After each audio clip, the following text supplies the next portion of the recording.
qo'yniki kalla pachig'iniki qandaq roli bor, qandaq odamlar iste'mol qilsa bo'ladi, qandaq odamlar iste'mol qilsa bo'lmaydi. Qo'y yoki kallniki kalla pachaqlarni nihoyat yoqtirib iste'mol qilamiz. Hamda do'yin supisi bo'lsin, boshqa supilarda nihoyat bas-basdab ko'plab iste'mol qilayotganligini, hamda ko'p do'stlarimizga og'ziga seriq shulgaylan ketganligini ko'rib turibmiz. Hamda undaqda qo'yniki kalla pachig'iniki qandaq roli bor, qandaq odamlar iste'mol qilsa bo'ladi, qandaq odamlar iste'mol qilsa bo'lmaydi. Mushaq bilganingiz bormi? Do'stim, meni qo'llash yuzdan gul ham haqsiz bir til yurak berishingizni chin dilimda umid qilaman. Men Shinjang Zafran sog'lomlik boshqaruvchi sherikning qurg'uvchisi Tevfik do'stumlar adliyan bo'laman. Endi qo'y yoki kalla pachaqlari dambay, yana joyondan ben to'liqlashda intayin yaxshi. Endi qanday odamlar iste'mol qilishi mos keldi desa, asosan hazm ojiz, yana oshqozon uchayni hazm ojizlik ko'proq iste'mol qilib berish. Putqo'l sungan yoki so'ngaklar daz aketganlarma ko'proq iste'mol qilganda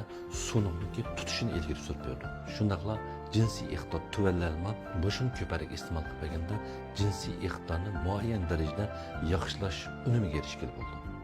Endi qanday odamlar iste'mol qilsa bo'lmaydi desa, buni bek ko'plab iste'mol qilayotganda qonlik mayni oshirib o'tish, bo'libmi qonniki shilmshiqligini oshirib qoldi.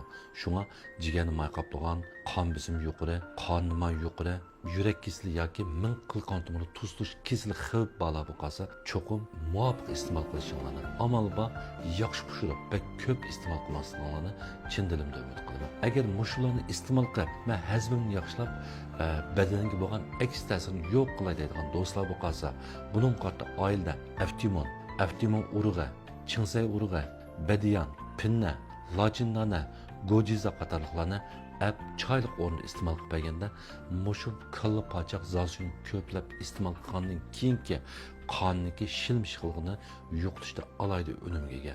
Shu do'stlarniki kalla pachaq iste'mol qilgan vaqtda tuvanlik omillarga diqqat qilishinglarni chin dilimda umid qilaman.